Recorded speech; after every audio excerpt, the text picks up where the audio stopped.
Hey, it's the Tito Bonito Show, right here on Instagram Live. Only 2 more episodes before the season finale, but enjoy tonight's episode because it's gonna be a good one.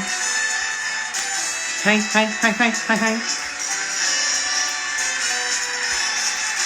Waiting for guests to come on in.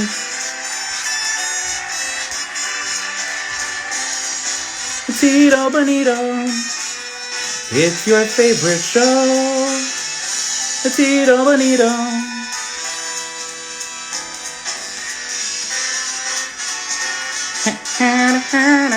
Oh, it's gonna be a good one, y'all. Stick around.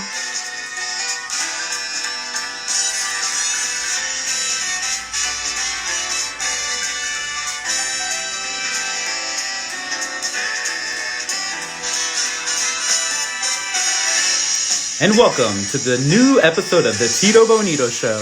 Tonight we have queer celebrity photographer Magnus Hastings and the incredible Lesley Lewis. Cut off her face a little bit. But for now, let's welcome to your screens the Cuban Missile Crisis of your pants, Tito Bonito.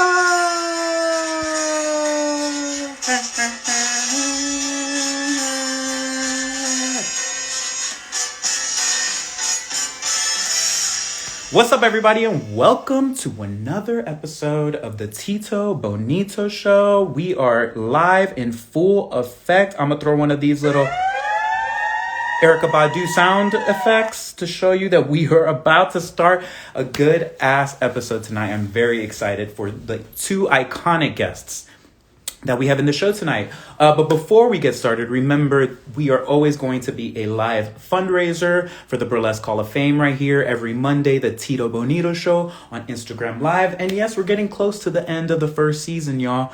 We only got 2 more episodes after this one before we take a break and then come back with season 2, bigger and badder. But for now, let's enjoy the moment that we are in, as tonight we have 2 iconic performers, photographers, artists is what I meant to say. And it's going to be a good-ass time. Remember, if you want to support me, check me out on OnlyFans. I'm getting a little brave on that. So it's a good-ass time. Also, you can follow me, link in the bio. You can support me in multitudes of ways. And tune in to the end of this episode so you find out who is going to be the special guests for our next episode next Monday. Also, tomorrow's the beginning of the last month of 2020, y'all. So hopefully we are about to get into a much better space. But for now, also, figure out what your resolutions are, y'all, because it's a tough-ass year. We're going to have to fix some shit. Also, we have a very special, exciting announcement that we will say at the season finale of December 14th that I can't tell you what I'm doing for the season finale, but it's going to be very, very special, y'all. Also, happy full moon in Gemini, y'all. That's a little shout out to Left Eye, which this episode is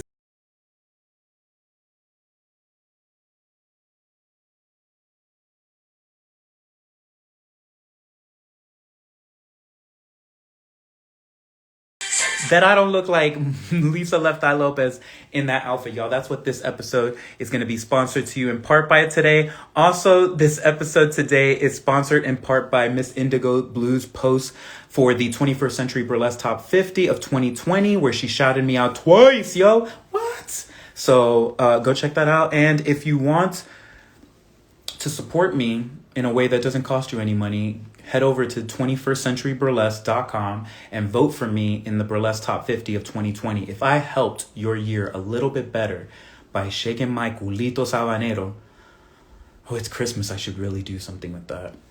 Vote for me. Vote for your favorite burlesque performers. And you can also vote for non-industry figures as well. But before we get started, I am very excited as I have a little bit of bookmarks, but this brand new book came in the mail yesterday just in time for me to bring on the creator of the book. This is called Rainbow Revolution. It is an amazing photography book with some essays that you definitely need to check out because they are gorgeous. And before we even do anything, before we bring on this amazing photographer, bam! Bam! You can get a picture of me, y'all, in that book. Big old full page front end. It's going to be a good ass time. So, without any further ado, I will bring on our very first guest, who is queer celebrity photographer and actor, the incredible, the incomparable Magnus Hastings. Y'all, look at him about to come up in this. Boom. Oh, Hi, handsome. hi. How are you? Good. How are you? Fine. Got my wine. I'm good. Listen, if I didn't have to host this and do a bunch of stuff like this, then I would absolutely be drinking right now. But we gonna water it up because it's still only 7 o'clock right now in Los Angeles.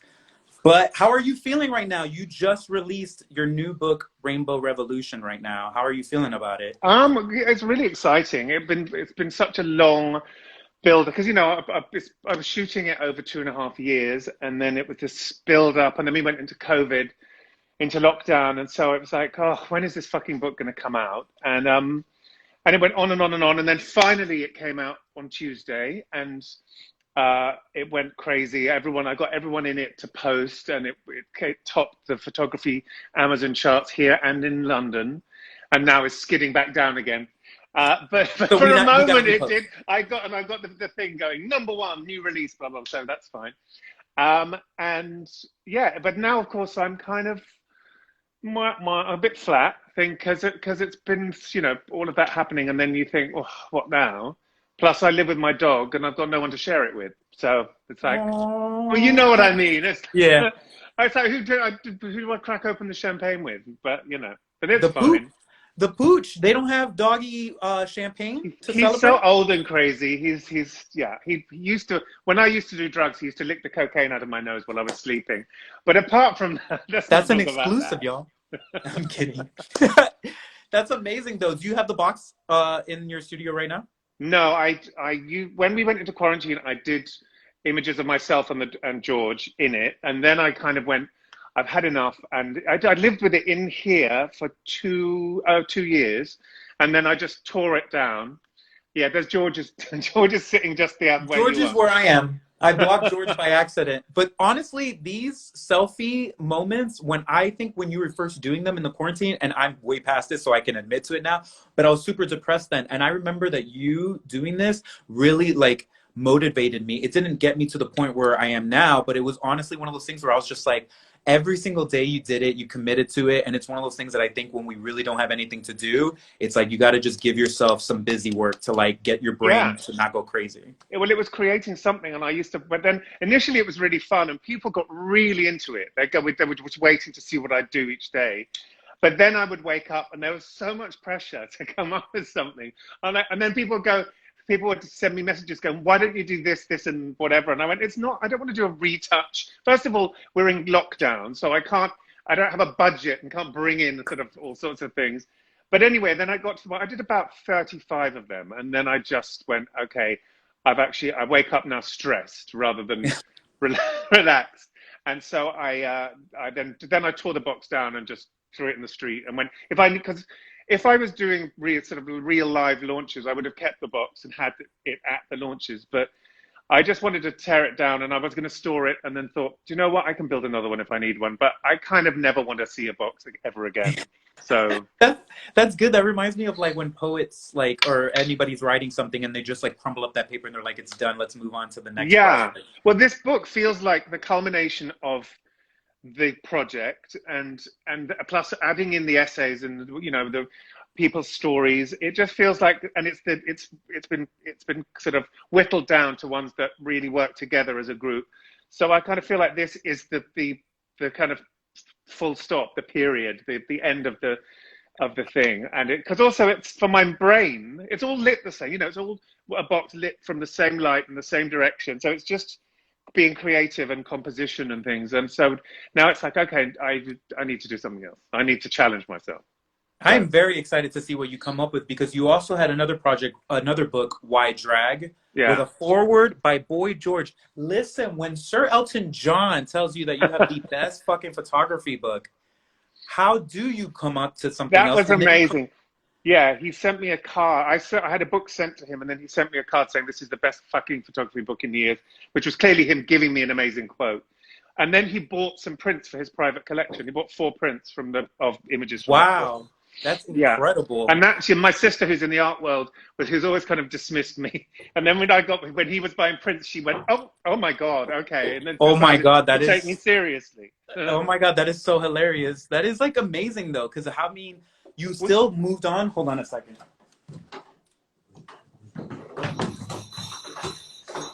Wow. Literally, and my little cousin came up into the room, and then look who just came in right now. Who wants to say hi? Oh. That's Jupiter. Jupiter says So hi. Sorry about that. That's what happens in COVID when we have to work in not a studio and you have to work in the no, house. I know. Or It's things so start real. pinging and going off and ringing, and I don't know. No, it's amazing though. But that's the thing. So after having a book like Why Drag and then literally coming out with something like this, which honestly, I know that 4 years later, I mean, for fuck's sake, it takes, because once you've got the book deal, it's then a year, basically, once, till it comes out. I got but the I book mean, deal over a year ago. But I mean, honestly, at the same time, too, is like all good projects do take some time. And like, No. I will say I'm very honored because I reached out to you a while ago just to work with you because I was so just enamored by your work. And I wanted you to just know me. Yeah. That was all I wanted to do with that photo. And then you took that iconic Robin photo that I posted, which is just like my favorite. It's one of my favorite ones as well. And the moving version where it's like you just, because it lends itself to the box idea so well, because it's, in Batman years ago, it was so clear that they were walking along the floor pulling a rope. And as I said, with the project, it's not a retouch project. You see all the things, like in this one, you can see where I've pegged your cape so it's falling down. Yeah. But it's the only thing I allowed myself to do was spin boxes occasionally for effect. But other than that, it's not retouch and stuff like that. It's like theater. And I do have to thank you because not only are you putting me in my first book, but you did also give me that first billboard as well, which was so amazing because that was in Los Angeles in 2 different areas for, I believe, last June and July, or was that? It was 2019. It was Pride 2019. So I had 3 billboards, 2 in one place and one in another, and with like boxes all moving and stuff. Which was kind of fun. It was a lot. No, and it's amazing too because I know that the original hashtag was gayface, and I honestly found even more respect for you when you realized, or not even realized, but when you took into account other people's stories and how limiting the word gay can be, because you do have trans icons, you have women, you have every kind of, you have allies in this book, and it's amazing to see all of these people in a way where it's like we're united because we have similar kind of background, but we all are individuals, and it's just literally like the cover, the name, like it's so perfect. It could have gone either way, couldn't it? It's like with what happened with Trump. It's like if he was still in, it would have a very different feeling to it, and now it feels celebratory. Whereas if he was still in, it would feel. It was always done it started in 2018 in Trump's America when trans rights particularly were being attacked, and it was very much about going fuck you. This isn't it. Why gay face? It was like, what's the face of gay being the community at that, in 2018, and we're fucking awesome and diverse and incredible. And funnily enough, I did an interview the other day where because I said there was a trans woman called Rosalind Blumenstein who I spoke to, and she finally, I was always explaining the gay face thing, going, but it doesn't mean gay, it means the whole community. And then I thought, you know what, I shouldn't be explaining it all the time. And she said to me, she fought and fought and fought to be included as a trans woman, and got the most kickback from gay men. So in all good conscience, she said, I want to be part of your project, but I can't go under the name gay face. And she spoke to me in a way that made me go, okay, I need to change it. But then doing an interview the other day, this guy said, oh, but gay is now coming back, being used to talk about the whole community. It's like, I mean, I love the title gay face. Yeah, apparently so. I feel like it was in Trump's world where it was wanting to be limiting, but I do feel like I always refer to the community, or I feel like the safest and the best way to refer to it is using the acronyms like LGBTQIA+. Like, I just say queer, basically, because we do stand the word queer, though. We do love that word, though. That is a good word.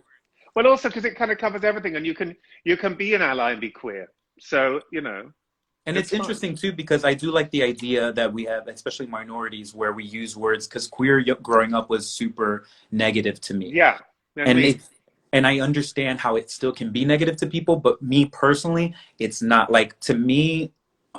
I know that this isn't the best way to think of it, but to me, I still believe that every word is meaningless without the power behind Yeah, it it. depends who says the word queer. If an aggressive straight guy says queer to you, it's not okay. It's you know, it's like people, it's like the N word. It's like all of those things that are okay if it's your own tribe using it. It's, Yeah, you know, absolutely. And then, so Magnus, what got you into photography? Like, what started this? Because you're a British badass. What made you move to LA? What like it started you? Did you always just look at cameras as a kid and like? no, so my dad was sort of a semi-professional photographer, so he had a big dark room, and I'd watch him, um, watch him using the chemicals and developing pictures and stuff. So I always loved it, and it was always because it's also immediate. It's like I went to art school, and I was really bad at drawing. Anything that takes time and patience, I'm terrible at. But it's like an immediate thing and a result, and you get your, yeah. I mean, it used to be when it was shooting on film, it used to be really exciting. It was like you'd do a shoot, and then you'd have to wait for a couple of days to see the images, and that was always really exciting. It was like Christmas all the time, and I'd also know in my head kind of what they were going to be like, and then I'd open this thing, and then they were kind of what I wanted. But with digital, it's even quicker. So and you do it. I can do a picture, do it the same day, do a quick fiddle with it, and it's ready. So it was something, yeah. So it was something immediate. But I went and I trained as an actor. So I was a child actor, and then went to drama school, and so it was always like it was something on the back burner and something I sort of did. And then I was doing a show, and luckily I was doing a show in the West End in London, and I suddenly woke up one day and went, I'm over it. I don't want to act anymore. And it's all I thought I wanted to be. And I just was sick of it. I've been doing a tour in West End for 9 months, and I was just like, ugh, it's so boring. And then I decided to stop. My agent called and said, "There's a big audition going to Broadway," and I said, "I don't care, not doing it." And which is so weird. And people who act and they can't understand how I could ever have done that. But I it's get just it. like, but once I made a decision, that was that. And then within 6 months, I was working as a photographer. I was initially a headshot photographer, and I became like the top five one in England, and I was making so much money. I was doing like 5 people a day, mostly cash. It was so easy, and I wanted to kill myself. So, because it was just, and also people, delusional people saying how they want to focus on movies, and you're like, you just need to get a job and relax. Um, or one, or one girl who she couldn't. I said, what did I do? I was trying to do a picture of her, and I said, just turn and look at me. And she said, oh no, my neck doesn't turn or something. It was like, how are you going to be just delusional. So Yeah. anyway, but then I was doing that, and then I had a show in London, and I got picked up by all the gay press, and I was asked to do the covers of magazines and stuff. So I did a lot of pop stars, and I basically did all the celebrity covers. So it got me a shitload of amazing stuff in my book, which then got me a work visa to come here. So I moved here in 2011 because it was like all celebrity stuff. And then from then, I was sort of focusing on that, and then went back into drag. I'd always been shooting drag, and so that kind of Courtney Act moved here at the same time, and then we did loads of stuff together, and she introduced me to everyone, and then kind of why drag came out of that, and it was, yeah. And that, but I should be. I mean, I had got bad advice from people telling me to stay away from the queer stuff, and it's like, but that's what I love, and so once I went shut up and got on with it, it was fine. It's amazing how many people give bad advice and then artists are like, my soul literally is telling me you're wrong, and then you go with it, and then later they probably are going to come back and be like, oh yeah, that was such a good idea. Yeah. Well, no, the guy did. But he's one of this manager guy who sort of wanted to manage me, and he was, yeah, you got to hide that you're bigger than all of this stuff. But then we don't speak anymore because he voted for Trump, and he's a gay Latino. I mean, you go figure. But it was, yeah, it was once I got back into doing what I want, then and what I love, then it's just then you become. It's I've always been, if it's the right thing and it's what you're good at, then you become successful at it. Yeah, It's not absolutely. so hard. Especially in this in arts or photography where you literally do have to create your own content, and it's like, how are you Yeah, going to do that if you don't love it and you don't care about it? And like you said, if you're just doing something to pay the bills, if you're an artist, it's not going to last very long, because your soul is going to feel like you're wasting time on this earth doing something that's not going to, what are you going to leave yeah, behind? yeah. I mean, I love doing my own thing. When I work for other people, that's a I sort of argue with them if I'm, booked for jobs and things. It's I just like doing my own thing because then I'm completely in control of it. So, I've been lucky enough to now have my second book, but it's hard. It's tough. I'm not rich, so I mean, listen, all I'm saying is that the next time I see you, which I hope is very soon, I want this autograph. Look how I yes, have of little course. bookmarks already for all the ones that I love, because I love so many of these, and I haven't got into all the essays yet because I just got it. So Oh, I'm you've got to very go excited. into the essays. I was so excited when that happened because initially I basically asked a load of questions to people, which would then turned into essays. And when I got the first couple back, I kind of went, oh my God, because initially it was like, okay, let's just put some kind of text in it to give it something. And then when I got them back, they were so moving and so amazing. And then when I did, I thought, right, if I've asked all these people to do it, I'll do it myself. I'll answer my own questions. And I did, and one night I answered these questions and I ended up bawling my eyes out. I was like, I had this real epiphany about my mother because I started to write some flippant thing about her shaming me when I was a child. And then suddenly it flipped in my head and I saw from her perspective and I just started to cry. And it was like, oh my God. And I but howl like a child, like a fetal child howling. So that it's kind of amazing. So those essays really mean a lot, and people put in, they really opened up in a way I didn't think that they would. I mean, some people don't, but some of them. It's like there's an older guy, Robert, who's amazing, and he talks about the fact that as much as he loves what's happened to the LGBT community and the expansion of it and everything and the inclusivity, he doesn't feel like he belongs anymore, and he really misses the whole cloak and dagger and the gay men and bars and in that kind of their own secret world. And he says, I appreciate it, but I don't feel like it's my world anymore. I mean, I can't imagine, because it's like, I mean, I still feel like a new gay, which is 20 years running, and I Yeah, can't imagine what it was like 30 years ago, 40 years ago, and 50 years ago. And I yeah, know that it's like one of my biggest things that I fight with people who kind of don't understand, especially like family, is that it's like a lot of my rights were fought by people yeah, 40 fucking years ago who aren't allowed to be able to reap those benefits of that fight. And it's yeah, my job, because a lot of the times I hear, oh, don't be political, don't talk about that. And it's like, no, I literally made the conscious decision this year to fight and do it in a way where I feel like it can be productive, because yeah, I'm Latino and I have a bunch of family members who did vote for Trump. And it's one of those things that, how do I address it? Do I just X them out of my life, or do I really try to figure a way where I can maybe hopefully have them relate to my struggle, because they are so removed from it? yeah. That's like my biggest thing. But I do feel like, I think before, like earlier this year, I was like, fuck it. It's like, you voted for them, you're done, you're done. And now it's more like, you lost. But does it So work? Yeah, but does it work? Because the people who really lock into voting for Trump just don't. I mean, I've tried to talk to a couple of people. They just don't listen. They just listen to what he says. and So that's to the part.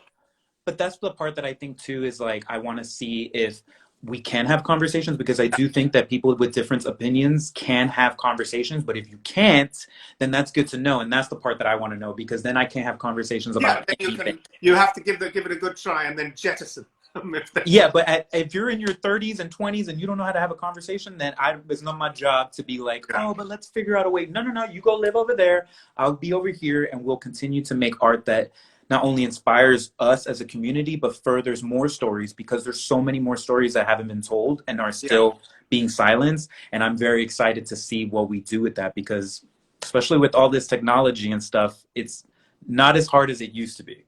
No.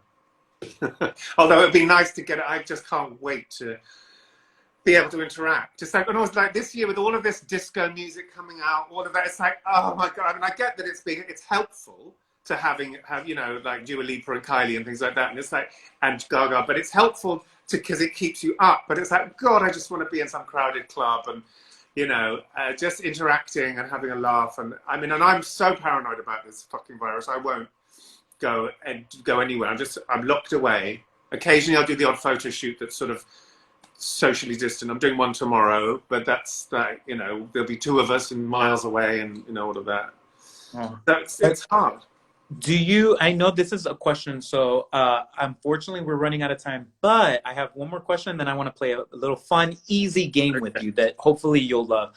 But, and you can also plead the fifth on this question, but is there a photo in this book that is your absolute favorite? There's more that, no, there's too many, because I get emotionally involved in stuff, and so when I go through it, I'll go, oh, I forgot about that one, and there's some that I just, you know, ideas that I had that I created. So, for instance, I love Joshua Parker, who's like the chunk. I literally had that bookmarked. Well, because that was an idea I had, and I went, if I'm going to do and first of all, I thought of a mermaid. You know, you're always coming up with ideas to put in the box, and I wanted it. First of all, if I was going to have a merman, I wanted him to be a big, chunky old queen, not some muscle-bound, typical thing. And I also wanted to have these summer stock cheap old waves made, so it was really silly but kind of gorgeous and fabulous at the same time. It very. So there's and the one of Bo Banks I love. That was another one that I had where he's flying through the air on an H-bomb, and he came to me and said he wanted to do it, and I said, well, I don't want a porn star in a jockstrap. It's like, ooh, it's so boring. And so then I looked at his stuff, and he was in army gear and something, and I thought he looked really good. So I went, what about we do like a 40s feminine pin-up? You know, they were flying on H-bombs. And so once I'd had that idea, I had to have an H-bomb made. That was a lot. Shout out Felony Dodger, who I know made that. Dodger made it. Amazing. You know, I know more than you think. I'm a fan. So she made this amazing H-bomb. But also, so I got Bo there, and then I was trying, but it was like trying to make him fly, and it's not a retouch thing, as I said. And so I had him balancing on a box. And then I did it, and it looked fine. And then I went away, and I said, do you know what? And I called him, and I said, can we reshoot this? I know what we need to do. And he was like, yeah, not quite understanding. And then I got him back, and I painted his back boot white, so it disappears. And then it looks like he's flying, but then you look at the image, and you can see the boot and the ankle. So it all it's there when you look at it, but the effect is real. And that's what I love. So the things, but there's other ones, like the last one I'll talk about is Ruby. Mm-hmm. So do you know which one I mean? So there's this family, gay dads and their 3 kids came, and there was Jacob. Daughter. Well, Jacob was the they got 2 black kids and a white kid, and the white kid was Jacob, and Jacob was shy, and I made then him do a headstand, and we were playing around, but then the dad suddenly said, can Jacob, he wants to be Ruby now.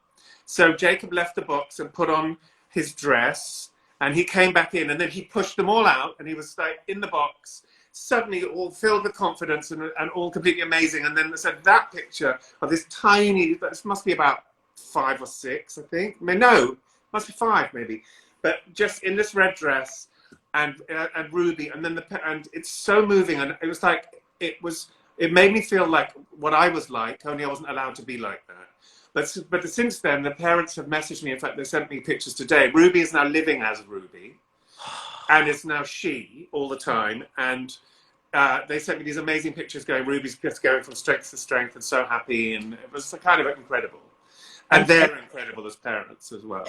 And honestly, I know that you know this, but photography really is such a magical thing, especially for performers. Like, performers just feel different. As artists, whatever kind, dancers, but when they get a good picture, it is life-changing for them, and it motivates them to do either it more or to change it. But it's like, it is amazing. So we do have to, because I stan photographers, and I stan photographers that think outside the box. I hate that I said that. But you know what I meant. Yeah. Magnus, I have to thank you so much for being on the show. And before I go, do you want to play a quick little game with me? Okay, sure.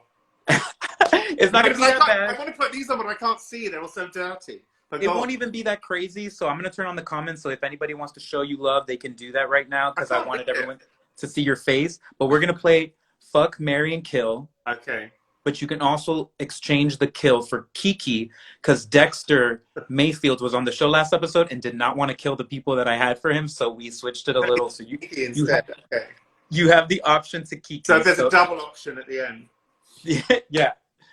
So wait, what did you say? Who? Me? Yeah. I said so. There's a double option. So I've got fuck, marry, kill, or Kiki. Yeah, and you can do either. You can do all four. Like, but I have to be kill or Kiki. It has to be one or the other. Yeah. So for the first one, we are gonna have Drag Queen Edition. I should have put Courtney Act in it, but we have Willem, we have Bob the Drag Queen, and Bianca Del Rio.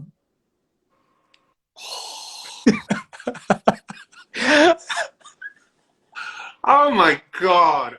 Fuck Bob. What was it? Marry. Fuck, marry, and kill, or Kiki. Marry Bianca, and I plead the fifth. No, and Kiki with Willem. We like that. We like that. And then, so what do we have for? And then we only have one more. So see, it's super easy. It's just for you to have a little giggle. We have the entire cast of the front cover of your book, Rainbow Revolution. Oh, okay. Well, I'd fuck either Victor or Mario. I would marry Alaska. I would Kiki with Dexter and Cade. Okay. See, that wasn't so hard, right, Magnus? No. See, that was easy. Magnus, thank you so much again for being on this show and taking time out to hang out with me and just, talk to me and share a little bit of your life with me. I really appreciate it. Thank you for having me. Is there anything you want to tell the people before you go, besides making sure that they visit your website? Visit my website. Signed copies of my book available on my website, and of Why Drag, and buy prints, because some of the print sales go to two different charities, depending on whether they were shot in England or in America. Both to help LGBT youth experiencing homelessness. So that's that. Buy my shit from my site for Christmas. Perfect. Even if you don't celebrate Christmas, if you have Hanukkah, that's one of the days. If you celebrate Kwanzaa, you can still celebrate with this book, Why Drag and Rainbow Revolution, out in stores right now. Thank you so much, Magnus, for joining us. I hope you have a great rest of your night. Thank you. Bye, everyone. Show love. Bye. Oh, the incredible, the phenomenal Magnus Hastings, y'all. That was a good interview, Jezebel Thunder, wasn't it? Yes, mama. My mama said, buy his shit, y'all, in the comments. That is amazing. I love Magnus so much. He's such an incredible photographer. Make sure to check him out and find out more. Follow him. Also, shout out to those who are donating to the live fundraiser we're doing tonight for the Burlesque Hall of Fame. Last week we raised $50, or the week before, the last episode we raised $50. So we're going to try to get at least 500 before the season finale on December 14th. Also, I wanted to shout out that this week's episode is sponsored to you in part by Vegan Croquetas. If you don't know what this is, don't even worry about it. But croquetas and vegan never go together. But my little cousin Nati put her fucking foot in these croquetas, and I had a vegan ass Thanksgiving this year, and it was amazing because I did not feel full after. I felt good about life, and I was ready to continue to do my shit for the remainder of the year, y'all.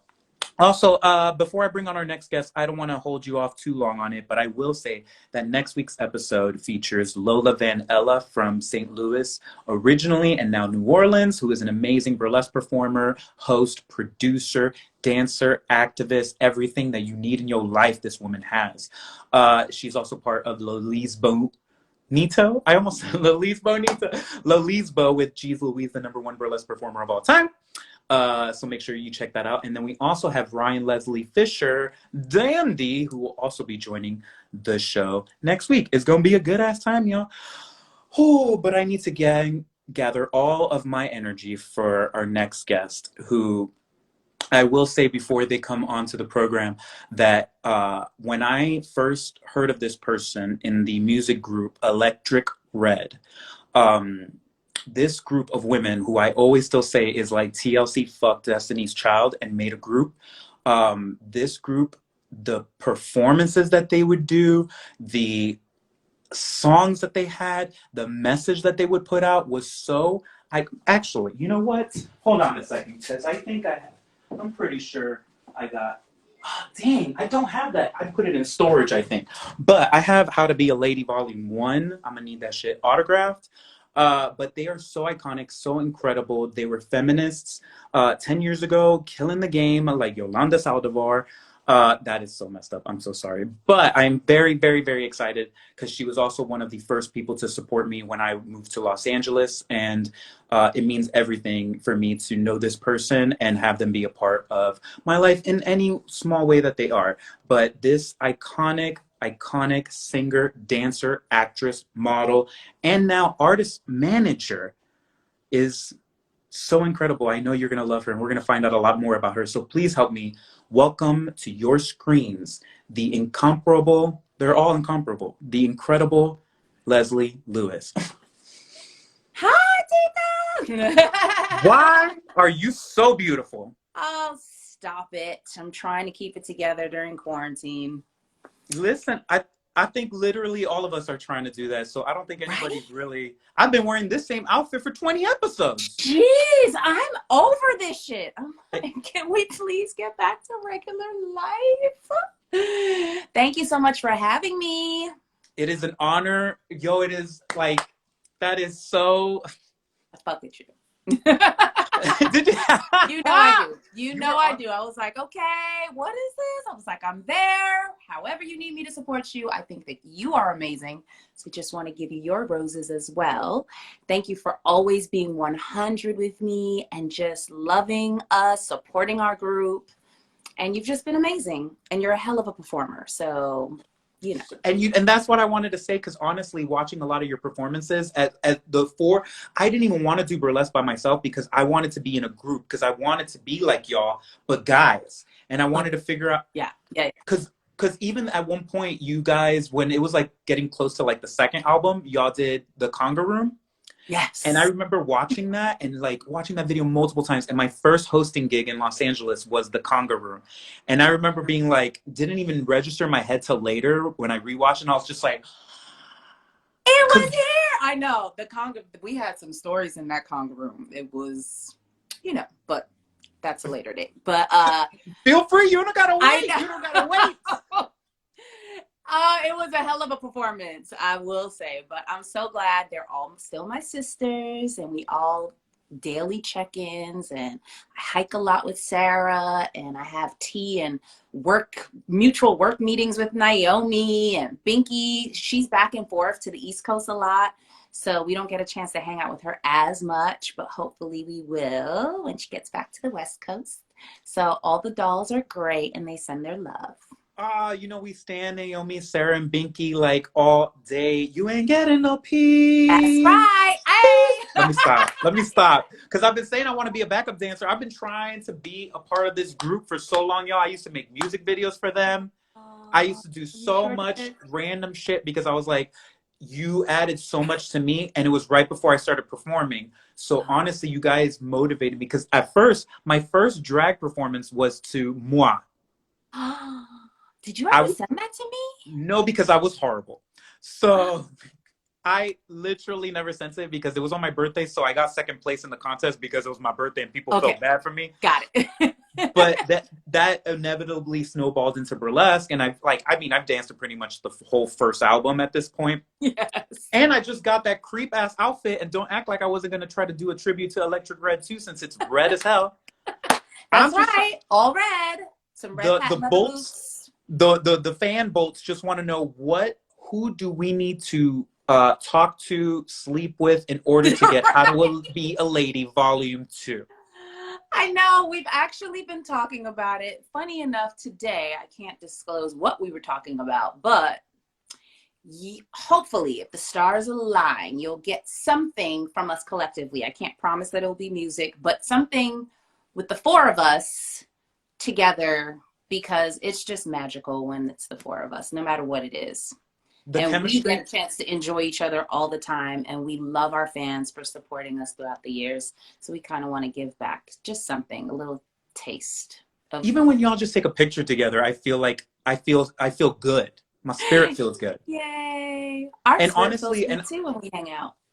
and I mean, and you could see it even when you perform. Like you all, and I don't mean to dog like any other girl group, but besides TLC, I honestly loved you guys so much because I believed it. Like I believed that y'all were friends because you guys were. You and Binky were best Yeah. friends, and then Yeah. Naomi and Sarah were best friends growing up. So it's like, Yeah. It was and not a gimmick. We it were, was. we are real friends and sisters. And I love how our relationships with each other have only grown over the years. Like we were super tight then, but now we're like, okay, Yeah, like I can inseparable. imagine. I can People, imagine because that's the thing too. You started. So let's brag about you. Because if people don't know, yes, that's my job. My job I is don't to do good with promote. that, but thank you. You can always tell me shut up. You can always tell me shut up. But when I tell you that this woman, because that's the thing, I just wanted to shout out Electric Red because I do feel like a lot of people, if they don't know about Electric Red, they would honestly benefit so much because that album, it's knock after knock after knock. It's so. Do you have a favorite That's song what we from thought. that album? That's what we thought. Do you have Huh? a favorite song? Do you have a favorite song from that album? One of my favorite songs is 9 to 5 and We Fuck You. Two completely different extremes, but you feel me? 9 to 5 is that slow, okay, I'm about to put it on somebody. We Fuck You, I'm about to put it on somebody, but with a little bit more aggression, you know? So, A little more aggression. Because just smidge. I mean, my favorite for real is P is for Power because honestly, that is like, I needed that to go to the radio, but the radio was not ready. The radio wasn't And, ready for us. I don't and think it they took me a understood while. what was happening. The interesting thing as we look back from now is how we're encouraging women to like be out there, speak their truths. But back then, they were like clutching their pearls a bit because I think that we were a little bit too much to handle, or that's what they thought. So they weren't That's sure what, how to market us. It was strange. And I now mean, look but at it. We're here today. y'all were literally like, but I randomly heard P is for Power the other day and I was like, is this intentional or is it not? But it straight up sounds like y'all did the whoop whoop from TLC Silly Ho. No, that Go wasn't. listen to that again. And it Okay. literally sounds like whoop, whoop, Yeah. whoop, Whoop, whoop. whoop. Okay.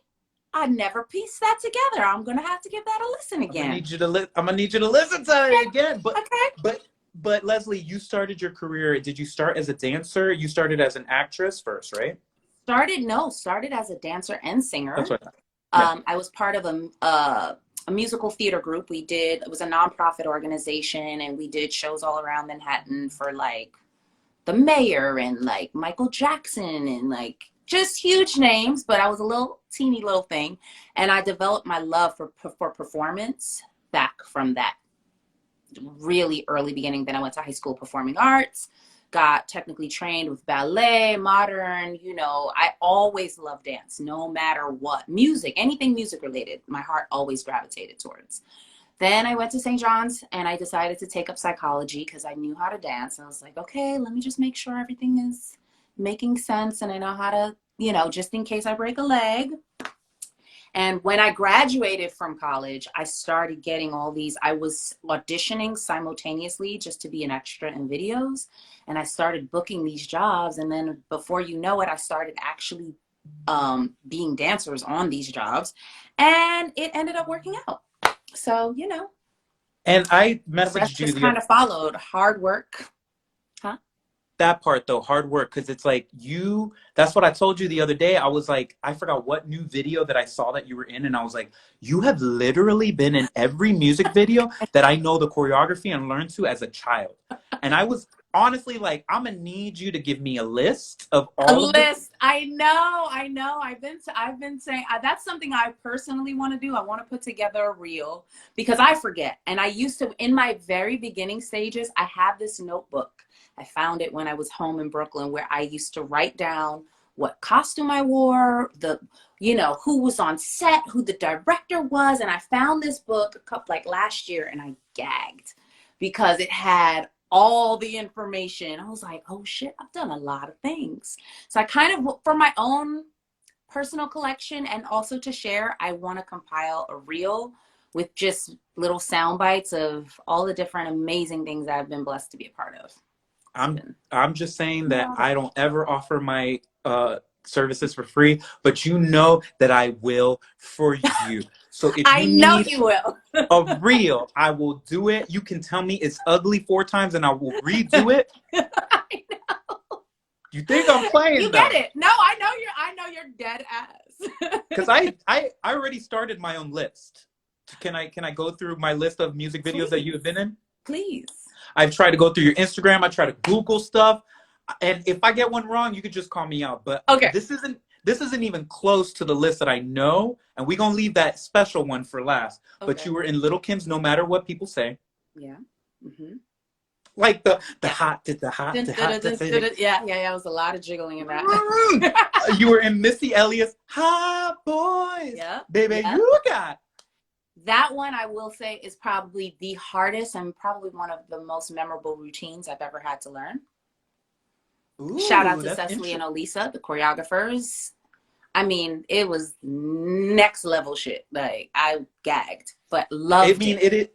It's especially Missy Elliott. I mean, we've always stayed Missy Elliott, but Missy Elliott through those first 4 albums was legendary.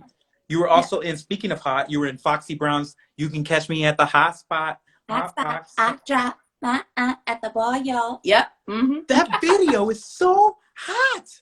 I remember being in tears on that video because they had us in real S&M outfits.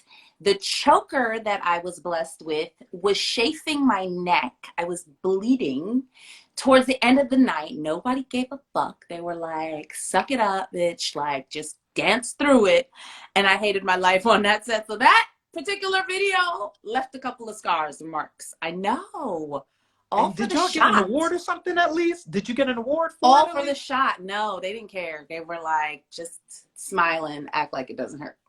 Yeah. Well, you know what? They're fucking lost because you're the shit. And then you were also all up in Usher's Evolution 8701 tour and the You Don't Have to Call video. Shout out to Usher. Because you don't have to call. I was like, that's when he and Chili, because that's my people. Show people. That was when that was ending. So we still love that though, because honestly, that concert, like once I started realizing all the things you've done, I've seen all this shit like again, because I never watched Usher's concert, but like you're like, it's incredible. I don't want to gag too much because we still have not even halfway through this fucking list. Then you were in Dreamgirls, which people sleep on. Dreamgirls, that was an amazing experience. Amazing, because we went through an extensive audition process, but then Fatima hired myself, Peanut, and Ebony Nichols to be the stand-in. So we basically did all the pre-production for Beyonce, for Jennifer Hudson, like everything. So the movie was kind of based off of us and our staging, and then we taught it to them. And so I worked on that for months, like almost a year. It was incredible. I mean, it is literally incredible. Then you were also in, is this true? You were in Tropic Thunder? Yeah. Yikes. That was true. That was true. It was one Thanksgiving. I think I got the audition call 2 days before Thanksgiving. I was going to go home. And I was like, okay, what are the odds? I don't know. It's a movie. Movie residuals you don't say no to, right? So I went to the audition. It was pretty simple. They were like, oh, just, be a sexy girl or whatever. I was like, okay. Did it. Didn't know what I was really doing. I just kind of fudged it through it. But I ended up getting the job. And they were like, okay, so we shoot on Thanksgiving. And I was like, oh, wait a minute. Okay, I guess I'm not flying home to Thanksgiving this year. So I stayed. We shot it. It was super simple. It really wasn't even a taxing shoot. Like, we got it done. And a couple people, because you don't really, really know, but a couple people that know me and know my body, they're like, wait a minute, that was your ass in Tropic Thunder. I'm like, Yeah. Yes, because Yeah. that credit is funny. It's like twerking girl Booty or something juice or like. something like that. Yeah. I was like, they need to All give you bad. some speaking roles. Like All bad. I know. you also worked, and I didn't have the exact things in it because I think it was probably multiple things, but Jay-Z and Will Smith. Yes, I did. I did. I did a couple of live shows with Jay-Z, and I was watching something the other night and I was like, "Oh shit. There I am." What what show was it? It was like a Netflix movie. It might have been, was it Kevin Hart's Live? It might have been Kevin Hart's Live. He had a snippet of Jay-Z, H to the Izzo Hmm. number, and we did a live performance for him. So I've done a couple of shows with Jay. And who else did you just mention? I forgot. Jay-Z and Will Smith. Will Smith. Will Smith took us to Africa, made sure that we met Nelson Mandela. Thank you, Will Smith. He was Ooh. amazing. Took us on a tour around Soweto. Like, we were able to eat. It was the best experience ever. Ever. He's I stand up. can. Stand up. He is who he is for a reason. I have nothing but amazing things to say about himself and his entire crew and family. Like, they're amazing. I've actually always heard that. Like, I've literally never, anybody who I've met who has worked with them, it's always been like, that's exactly what you said. He is Top exactly. notch. Like, you feel like, damn, I'm not accustomed to getting treated this good. Like, thank you notes in the mail before we even got home from the trip. Like, thank you for being a part with us. Just class acts. Wow, that is amazing. Speaking of class acts, you are in two music videos, and you know I stand TLC real hard. I stand them. But like Aaliyah was honestly my fourth member of TLC because I would write 4-page letters to my friends in middle school. Oh, Like I loved Aaliyah, and you worked on her last two music videos, which yeah. is like whoa, like holy shit. And it's literally you and Aaliyah in the Rock the Yeah. Boat music video. Y'all like, and Carmit from the Pussycat Dolls Yes. That's is our right there. And girl. you're next to Binky right there. Like, how Yep. dope is it to have experienced all of these gigs They're with all your girls. friends? Like We're Naomi and still, Sarah. everybody in this picture, first of all, we're all still friends. We all, when we run into each other, Danash lives in Amsterdam now, I think. Ebony's one of my closest friends. Teresa's out here. Fatima's out here. I mean, it was such an experience. On that boat that day, there were a series of different things. I mean, both videos, More Than a Woman was phenomenal. We shot that in Miami and it was great. I'm sorry, my texts keep on blowing up. No, you're Um, good. and we shot that in Miami. It was amazing. Lots of hard work, but when you love a routine so much, it doesn't matter how many times you shoot it. Like, I could have danced that thing forever. It felt that good to our souls, to our bodies. So the routines to this day, I think it's one of my wishes. And if we weren't in COVID, I want to get in a room with our friends and I need to remember every bit of the routine. We all remember bits and pieces sporadically, but we can't all remember the entire thing. Yeah, I So, always but collectively, I know that we can. So I really want that. That would make my soul happy because when I say dancing that routine, there's nothing like it. Nothing like it. And and then the it's Bahamas was a whole other experience, obviously. It was traumatizing, I think, because it just didn't feel real, you know? yeah. It didn't feel real. And the planes were shady as fuck. Just even getting over there, we were like, all of this for an 8 count. I don't know. Something doesn't seem right. Wow. So it was unfortunate, but we have an extra angel. I feel her energy a lot. I feel like she's just looking down, you know what I mean? And she's in a safer place. I mean, let's face it, it's a bit of a shit show right now. So, you know, I we're mean, all just trying to make it through. 110% she is. And I always, because I remember when I was a kid, and it's the same comment, and I'm almost running out of time, but I gotta say that T-Boz said about you guys' choreography. She says when y'all did that moment where you went like that and then you brought it around, She said, I'm so mad that I did not come up with that. And it's true. I forgot what I was dancing the other day that I literally was just like doing it because it is like like Aaliyah and those two music videos, but just like her choreography in general. But like it is, I hate saying it, but I still haven't seen anything that feels like that since. No. It was like those were soul things. Like you feel it in your soul. It's not just a choreographed piece. Like Yeah. literally, you feel it in your soul. We could have danced that forever, Yeah. and ever. And it looks like it because I will. Let me know because I know the choreograph. So the choreography. So let me We roll need up to in just there. get in a room and figure out the little in betweens. It's really the transitions. I feel like I remember the bulk of the choreography, but it's like, oh, but then what happened because there were so many formation changes and things changed. So those are the things that I'm hairy on, but I'm sure I'm going to figure it out. And when I do, Yeah. you This moment and then the end where y'all get to just do that moment with the towel, like Jones, shout out to Akman Jones. He helped assist Fatima with that, and that towel movement. Woo! was for that. Still Live for it. Still the moment. Lesley, my love, I'm so honored. It feels like this went by so fast, but I do want to kind of play a little fun game with you. We don't have to do it too long.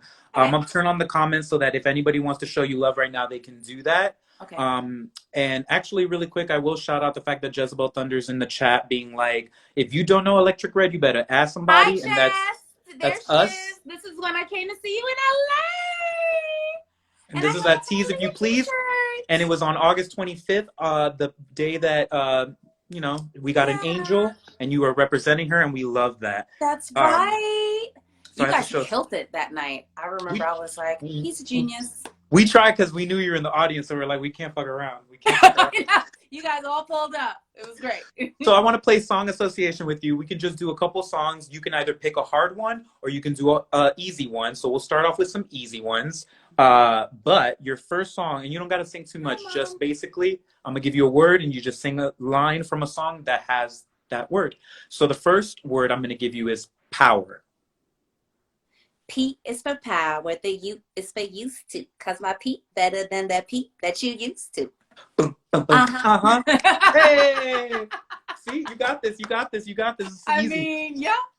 That's why I'm making it easy. I'm not sitting here trying to make you like right. Exactly. So we got what about the word boat? Rock the boat, rock the boat. Hey. Easy. Come on now. Do you want a hard one? do you want a hard one? Yeah, let's try it. Vagina. What song does that? Okay, hold on. That is hard. Let me think. It's probably one of ours, for all I know. Actually, I don't think y'all said that actual word. Yeah, I don't think we actually. Damn, that is hard. What song? It's okay. You could plead the fifth. You could plead the fifth. The other hard one I had was incessantly. Damn. Yeah, I know that one's hard. There's only one song I know that has that. Mariah Carey, Heartbreaker. Oh, I loved Heartbreak. Yes, you're right. Incessantly, I pretended to be. Oh, there it is. Okay, that's what I'm saying. Like, what song has that? Okay. That's why I was like, I had hard ones, but I definitely wanted. That's a good song, though. I actually read her book. She has a great book out. The Meaning of Mariah Carey. And she gives all the gems to how she created these songs and what motivated her to write them.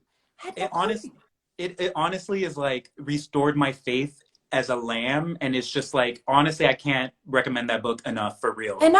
I loved it. So everybody go read the book because it's please. Really...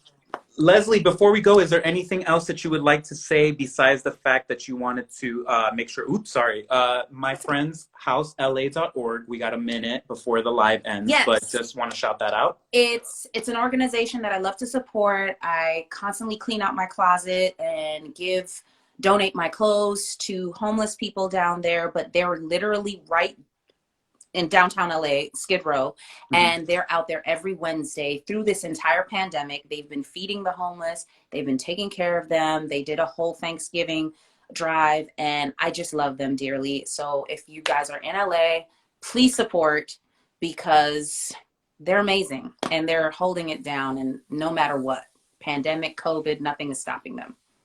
Okay, well, I got 20 seconds, so I will give you a proper goodbye and tell you I love you so much and thank you so much for taking time out. Mwah. I Everyone hope to see you on the stage real soon.